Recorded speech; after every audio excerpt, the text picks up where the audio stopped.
Welcome to Corvette Today, the podcast that talks about everything Corvette, with your host Steve Garrett, MC and DJ at one of the largest Corvette weekends in the country, Corvette Fun Fest, president of the Corvette Club of Kansas City, Missouri, and radio disc jockey at the #1 radio station in Kansas City for over 40 years. Here's Steve Garrett. Thanks for listening to Corvette Today, the podcast that talks about everything Corvette. Brought to you by Mid-America MOTORWORKS. Car show season is here. Get your Corvette ready by shopping over 60,000 Corvette-specific parts and accessories at mamotorworks.com. I'm your host, Steve Garrett. I appreciate you tuning in. You can listen to Corvette Today on all podcast platforms. You can also listen on your smart device. Just say Alexa or Hey Google, play the podcast called Corvette Today, and you're connected. Also, visit the Corvette Today website. It's CorvetteTodayPodcast.com. And while you're there, make sure you visit the Corvette Today merchandise store. You can also sign up for Corvette Today emails, notifications, and updates at corvettetoday.ck.page.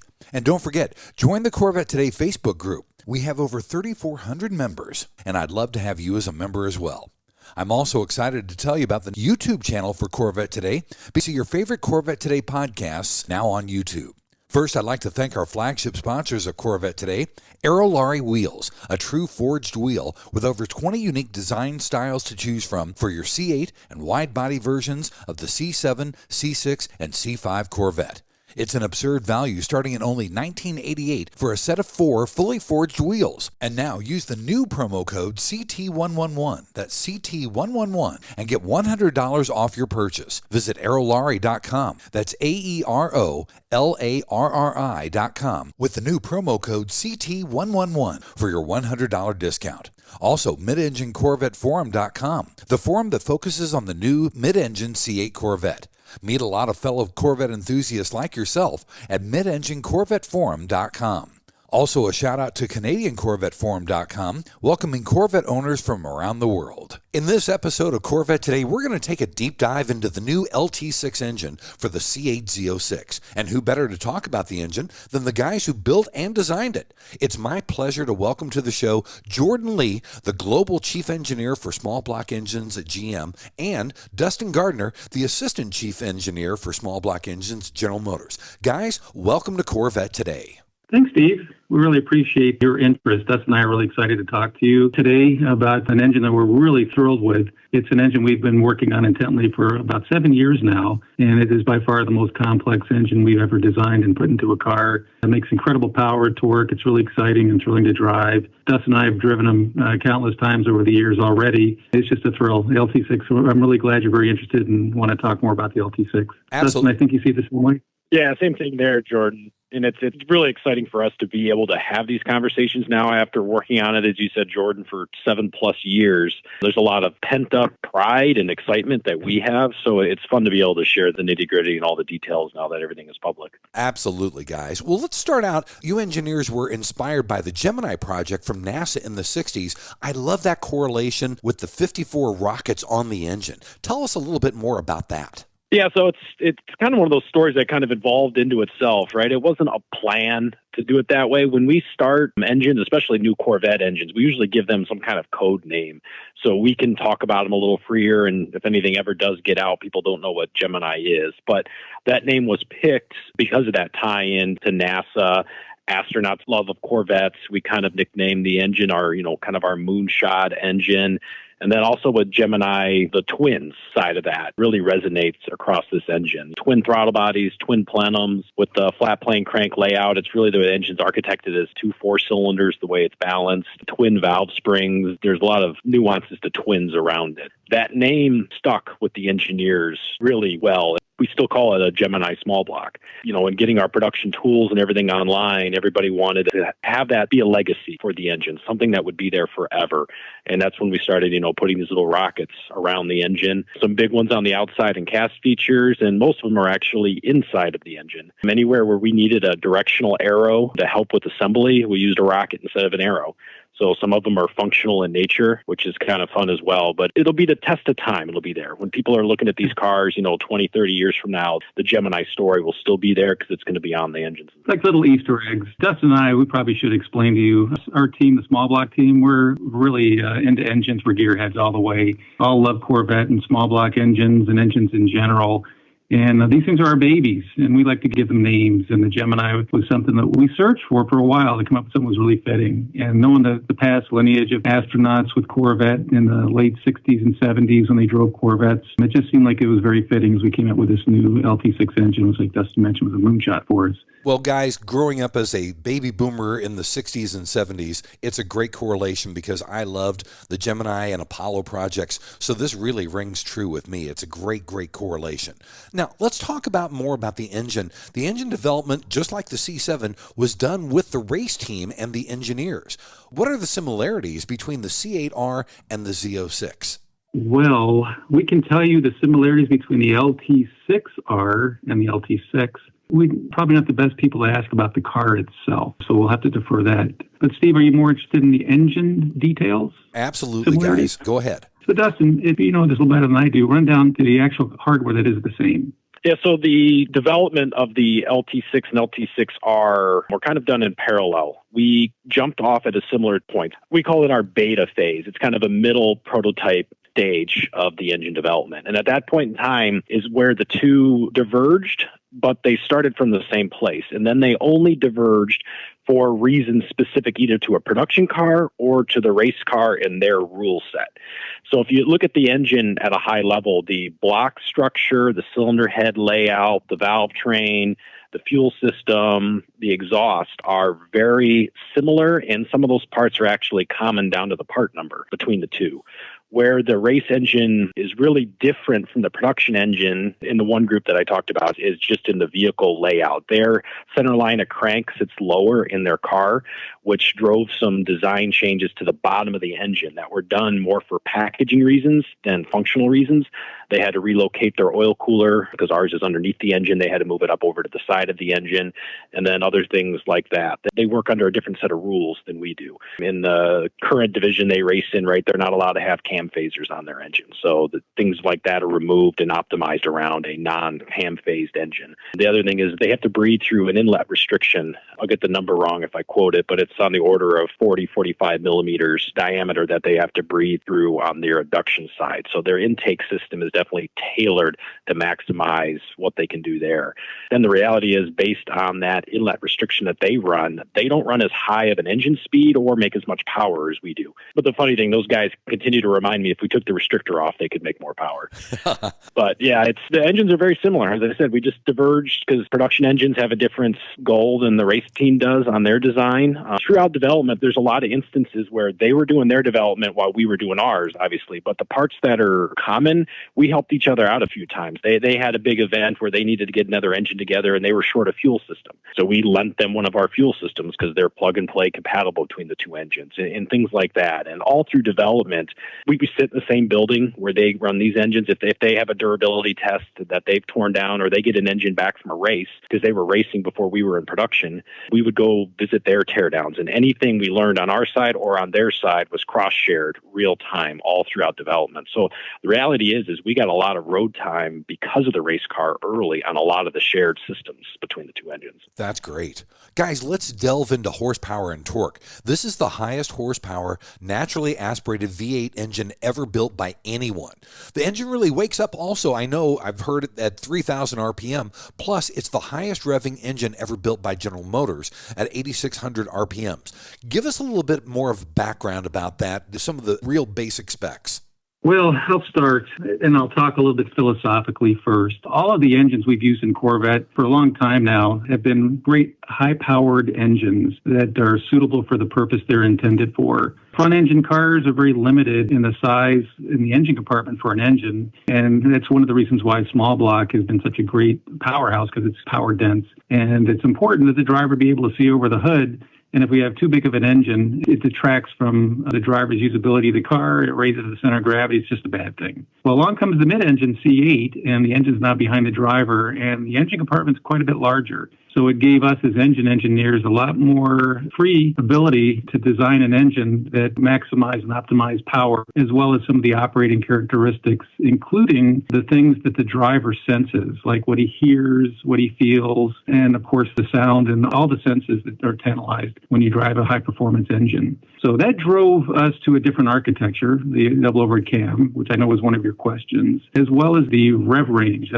Getting an engine spin 8,600 is important for a few things, not only how it tantalizes the driver's sensations, but also to make as much power as we do for a naturally aspirated engine. So there were a lot of key characteristics that we wanted this Z06 to exhibit, namely be just a thrill and exhilarating to drive. It kind of drove the architecture into what it is, the double overhead cam, flat plane crank, and 8,600 RPM potential. Dustin, maybe add some tidbits there from your perspective.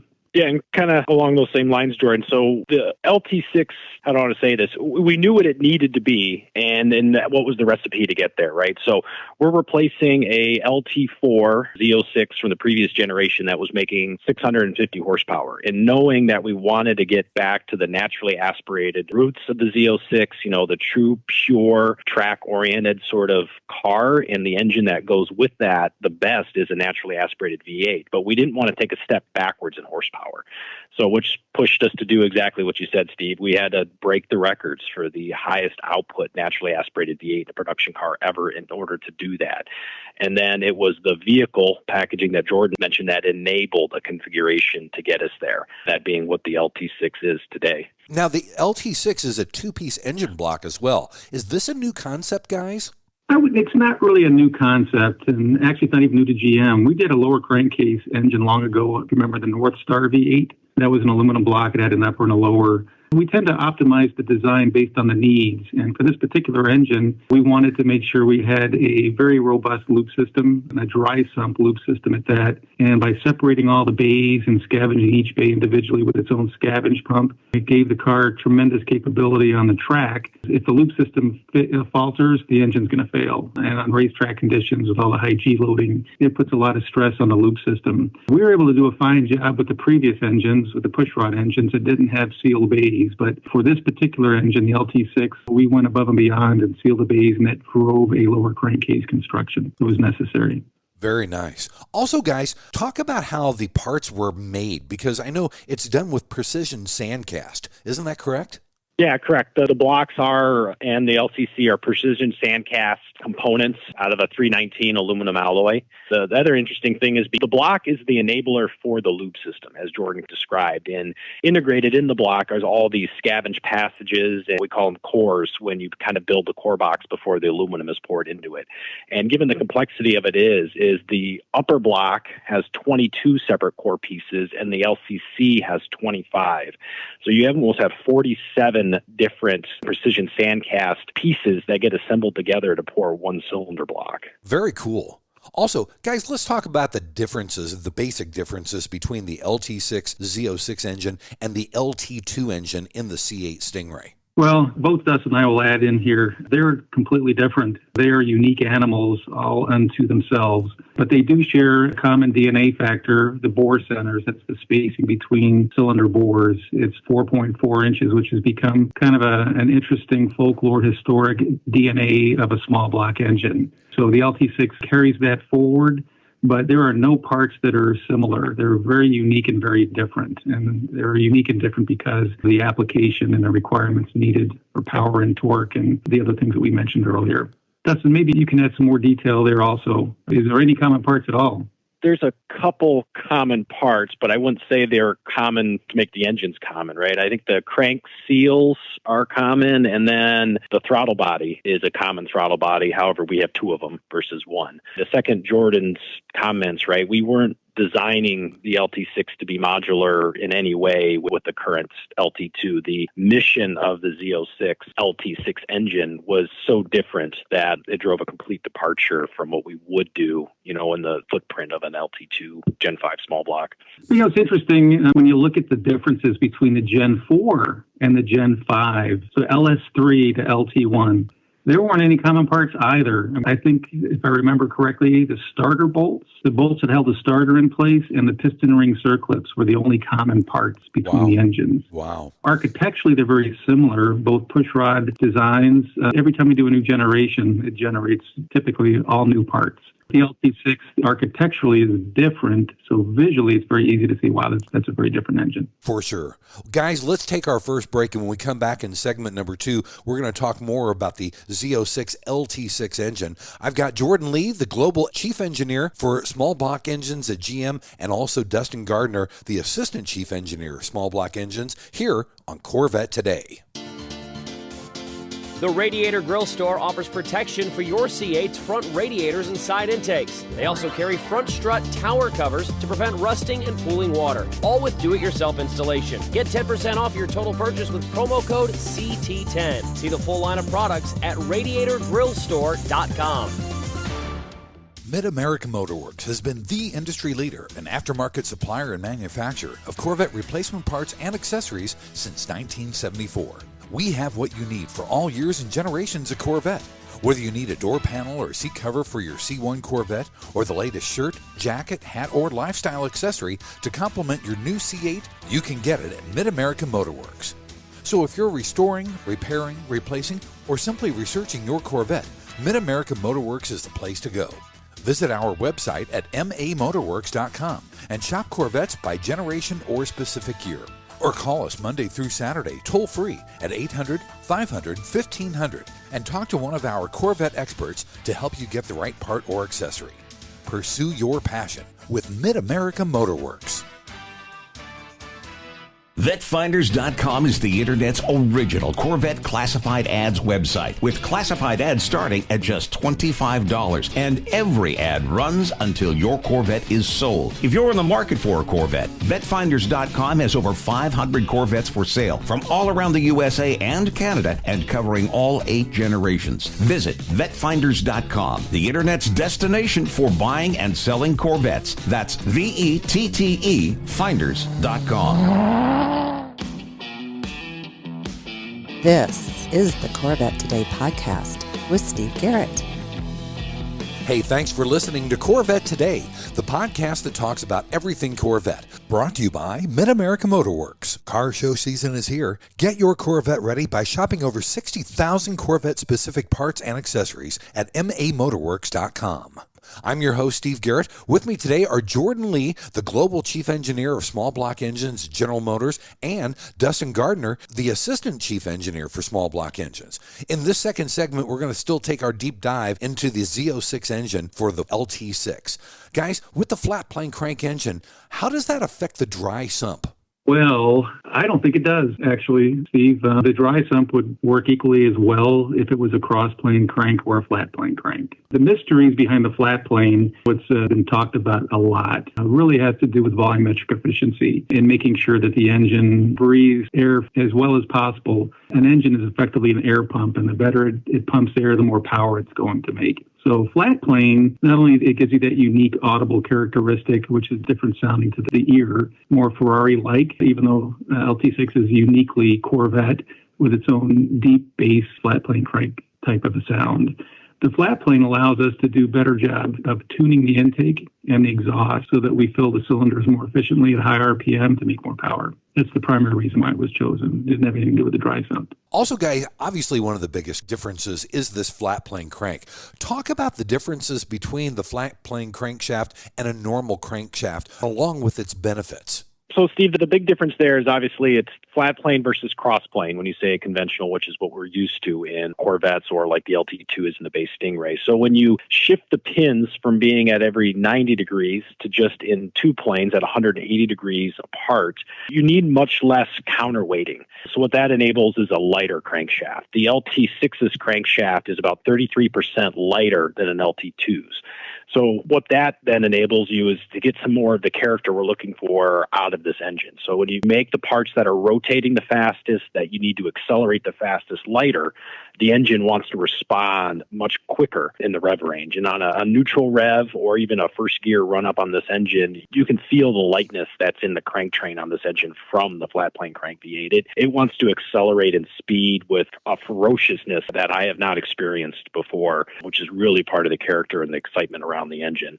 Then, as Jordan said, the other side of it, the crank, is it doesn't enable the speed. What it enables is the balancing of the airflow in the engine, which is really where the heart of this is and why it makes the power it does. Yeah, so Steve was talking a little bit about what Dustin mentioned. There's been a lot of talk about cross-plane and flat plane and advantages and disadvantages. It can become very cloudy because if you did a purpose-built cross-plane crank with the same bore stroke, rotating reciprocating mass, the crank shafts may be more similar in weight than you would think. A lot of the rev-happy nature of this particular engine is the result of not only the low reciprocating and rotating masses, but the short stroke of the crankshaft as well. Some of the bigger displacement engines, small block LT1, LT4, LT2 with a 92 millimeter stroke is a significantly longer stroke than what we have in the 80 millimeters for the LT6.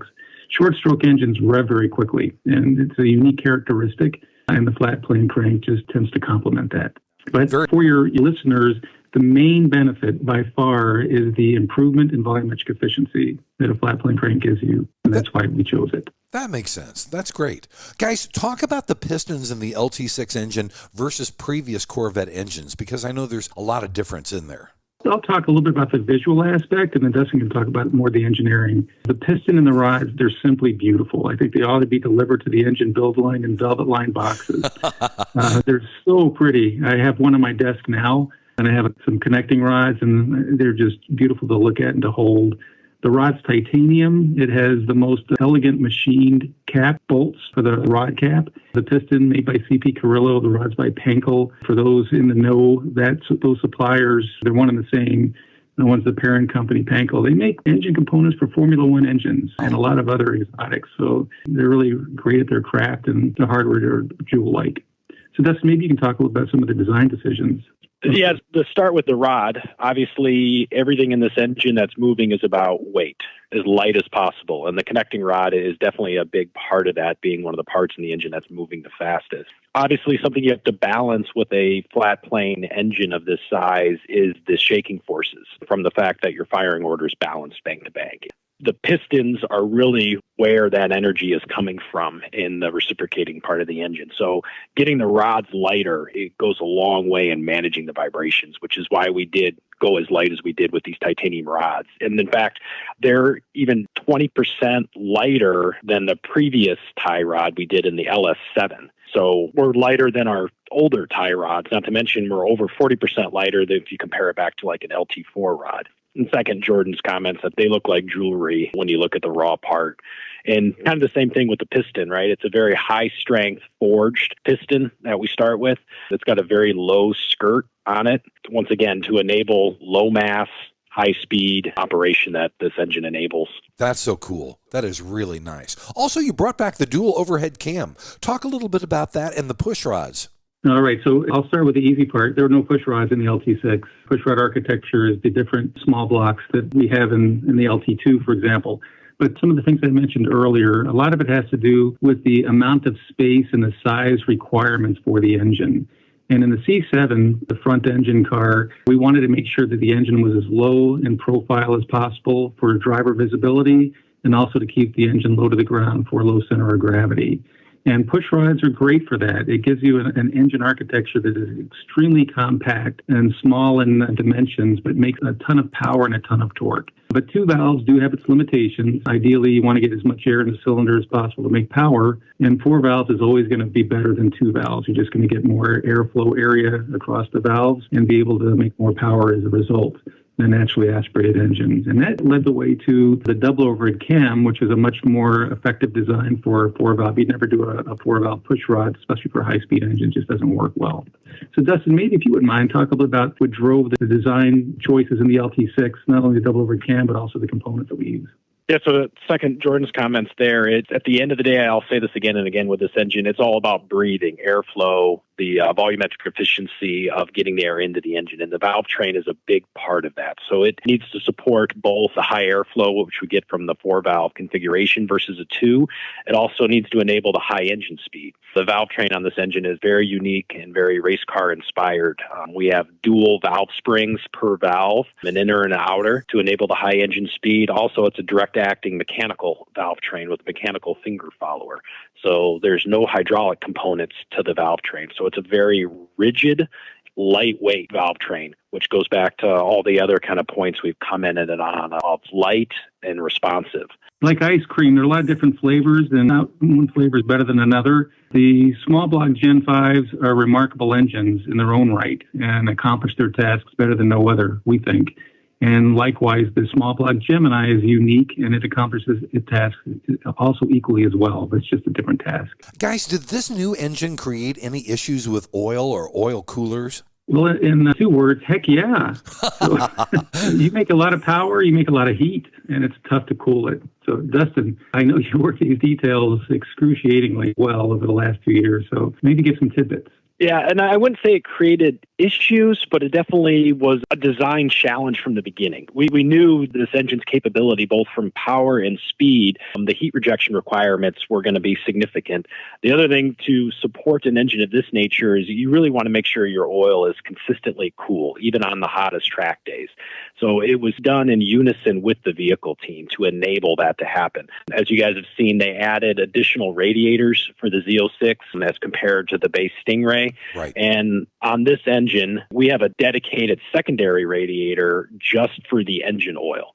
So when the coolant comes back from the front of the car after getting cooled through the main vehicle radiators in the front, a portion of that coolant is diverted to another step-down radiator, which cools the coolant even more. Then all of that coolant is then directly dedicated to the engine oil cooler. In its own right is just massive. This is the biggest plate heat exchanger oil cooler we've ever done on an engine. So everything from the beginning was basically to overcapacitize the oil cooling side of the circuit. So we would always have cool oil on the track, and it would never be a concern. So That's Steve, awesome. Probably worth mentioning that we worked really closely with the vehicle folks. They were an extended team of us. We were an extended team of them. The Z06's got to be a track-capable monster. So it ought to be able to run around the track, making 670 horsepower, and even the hottest climb as well as we possibly can make that happen. And a big part of that is keeping the engine cool, the oil cool and the coolant cool. Right. So just on the oil cooler, also with the radiator, there's a lot of work that went on to make sure that the engine temperature stayed in check, even under the hottest racing conditions and hot ambient conditions. Also, we're using a new oil for this engine too, guys. What are we using for this? Yeah, this is a new Dexos R-rated oil. We actually worked with ExxonMobil to develop for this application. It's a 5W50. Wow. ExxonMobil makes great oils, great products. We use the 040 ESP in our other engines. Really good properties. It's worked out really well for us. Very cool. Also, the intake manifold on the LT6 is a work of art. It's absolutely incredible. Give us an overview of that and the dual throttle bodies. Yeah, so back to the broken record you heard me sing again. This engine, it's all about breathing, right? And the intake manifold is the enabler for that. It's divided up, as you've seen, into 2 plenums for each side of the engine. Each side has its own 87 millimeter throttle body, so twice as much throttle area as we would have on an LT2.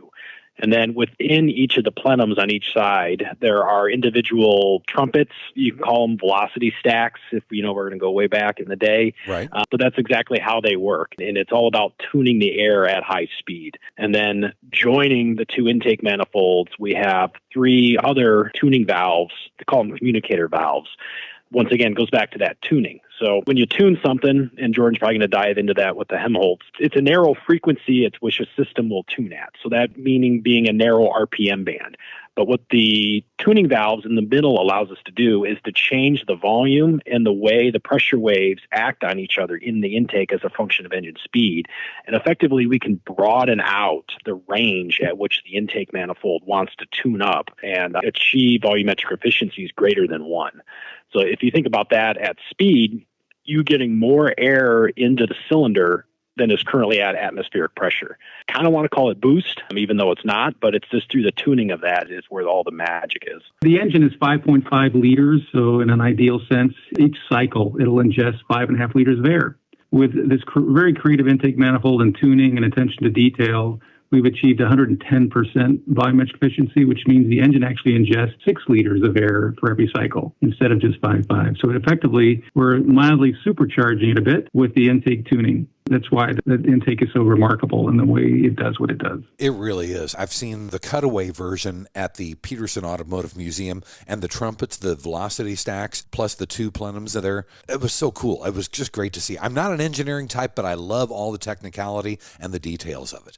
Well, guys, let's take our final break, and in segment number 3, we'll finish up on the Z06 engine, the LT6. I've got Jordan Lee, the Global Chief Engineer of Small Block Engines, and Dustin Gardner, the Assistant Chief Engineer for Small Block Engines with General Motors, here on Corvette Today. Are you ready for a better insurance policy without the Corvette tax? With agreed value protection, the value of your collector vehicle will never change. Plus, you'll save money. Get a quick quote at ncminsurance.com.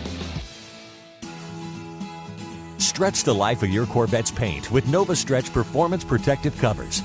NovaStretch covers provide superior protection for your C5 through C8 Corvette, utilizing stretch fabric technology and an innovative fastening system for quick installation and easy removal and storage. Made in the USA for a tailored fit, the patented design and breathable mesh protects your Corvette without rubbing or chafing the paint like traditional bras. And unlike clear film solutions, NovaStretch provides full front-end coverage including the grille, keeping radiators and heat exchangers clean without creating airflow issues. Visit novastretch.com and use the code CorvetteToday15 to get 15% off your order. Protect your Corvette with NovaStretch.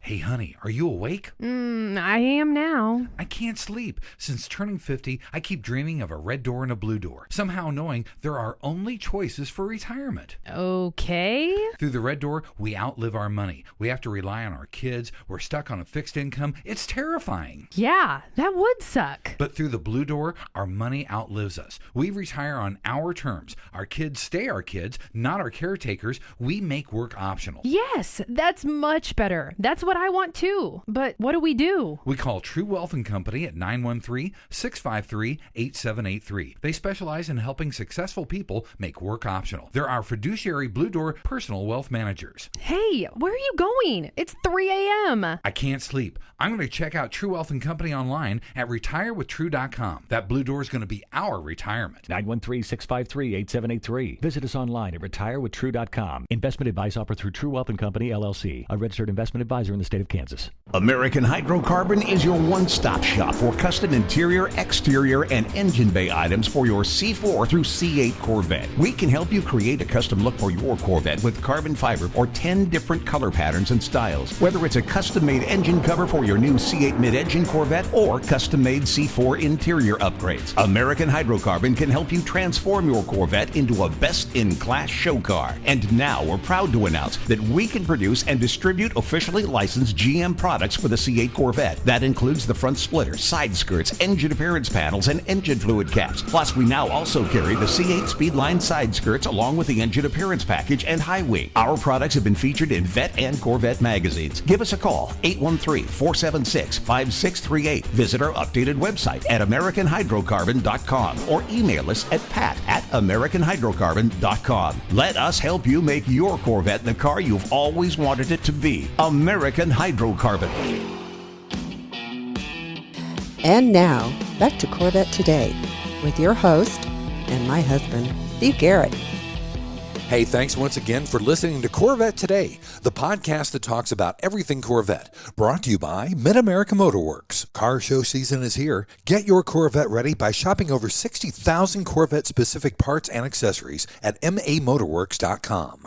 I'm your host, Steve Garrett. With me today, this is a great podcast, guys. I've got Jordan Lee, the Global Chief Engineer for Small Block Engines at General Motors, and Dustin Gardner, the Assistant Chief Engineer for Small Block Engines at GM with me today.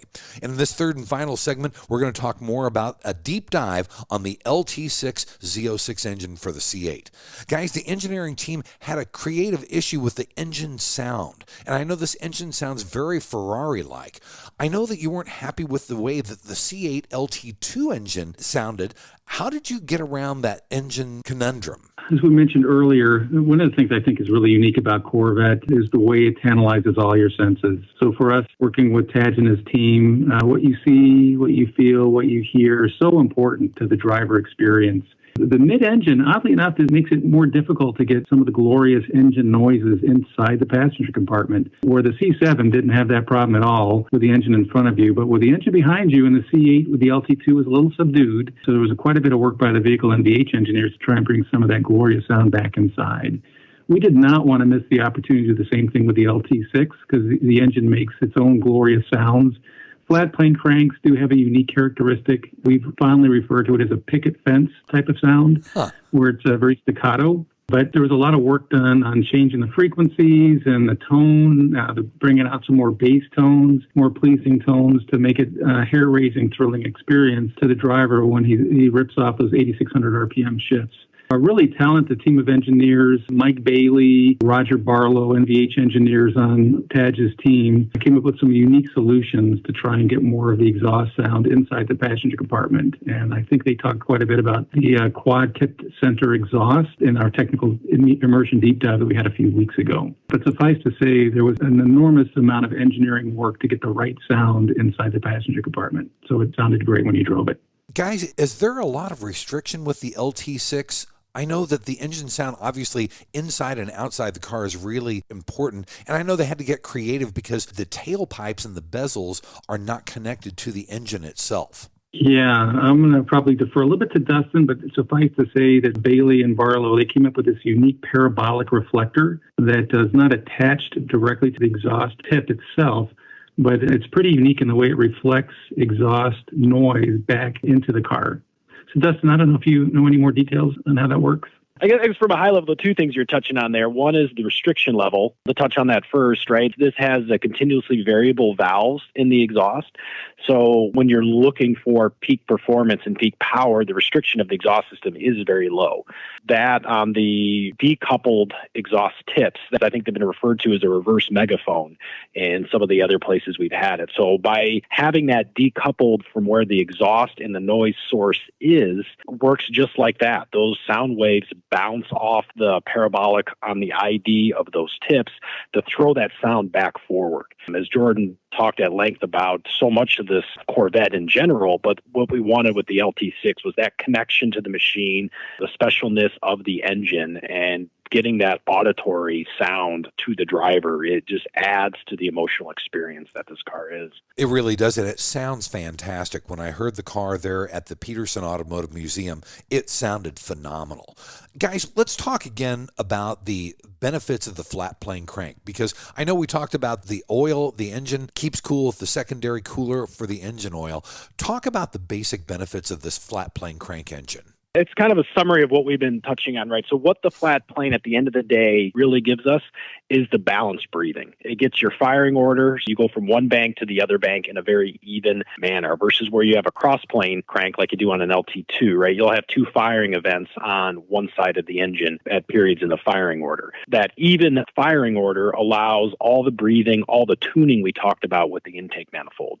An intake like this with volumetric efficiencies as high as ours would not work in a cross-plane configuration just due to that lack of balance. And that helps you on the exhaust as well as the intake with the way the headers are designed and our valve timing, once again, to be able to scavenge then on the exhaust side of the thing. So at the end of the day, it's about breathing to enable a naturally aspirated engine to make the power that we do. And I was also really excited to see that the Build Your Own Engine program is coming back with the C8 Z06. Can you talk more about the specifics of this restarted program? Dustin's very close to the engine plan. He can talk a bit about it. But the previous generation Corvette engines, we've had build your own programs. And at our immersion day, Tadge did mention that we're going to bring that back. I don't think the details have been decided yet and when it's going to happen. I know there's going to be work making that happen. Dustin, perhaps you could talk a little bit about the experience itself for those who aren't familiar with it.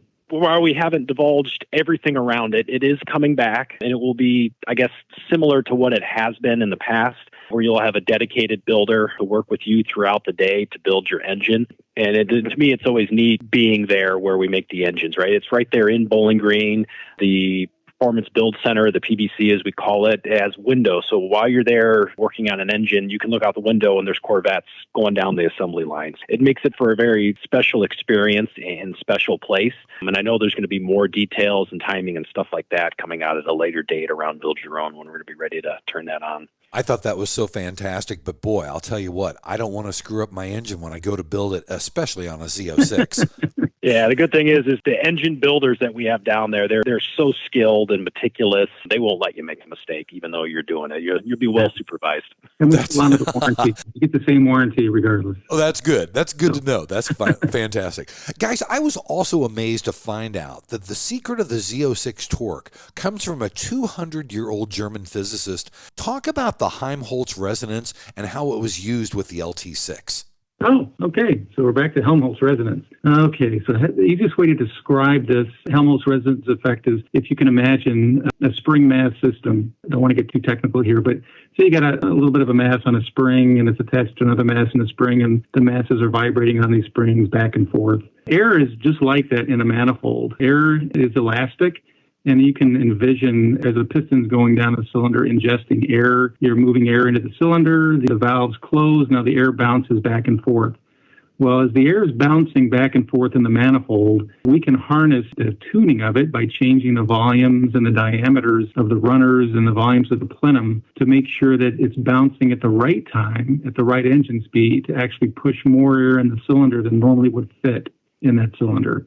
Kind of like what we talked about earlier, 5.5 liters of displacement, but we can get up to 6 liters worth of air in it by harnessing the resonances that occur within the intake manifold of the air bouncing around. And that's effectively what Helmholtz resonance is. It's actually the resonance of the air within the manifold. No, I think you covered it pretty well, Jordan. It summarizes the tuning aspect of the engine. And it's, once again, I'll say it again and again, it's all about breathing, and the efficiency at which we get air into the engine is really the enabler for the performance numbers that we have. That's great.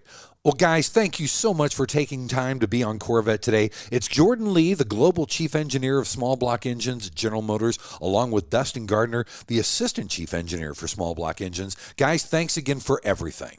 Our pleasure. It's really a fun day talking to you. I appreciate your interest, and I hope you got some value out of it. Yeah, thanks again, Steve. This was fun, and as I said in the beginning, it's exciting for us to finally be able to openly talk about something we've poured so much passion and time into. So this is an exciting time for us as well. So thank you for the opportunity. Thanks for listening to Corvette Today, and please be sure to tell your family, friends, and other Corvette enthusiasts about the Corvette Today podcast. And also thanks to our sponsors, Mid-America MotorWorks. Car show season is here. Get your Corvette ready by shopping over 60,000 Corvette-specific parts and accessories at mamotorworks.com. American Hydrocarbon at americanhydrocarbon.com. True Wealth & Company at retirewithtrue.com. Also, AEROLARRI Wheels. Get $100 off your purchase with the new promo code CT111 at aerolarri.com.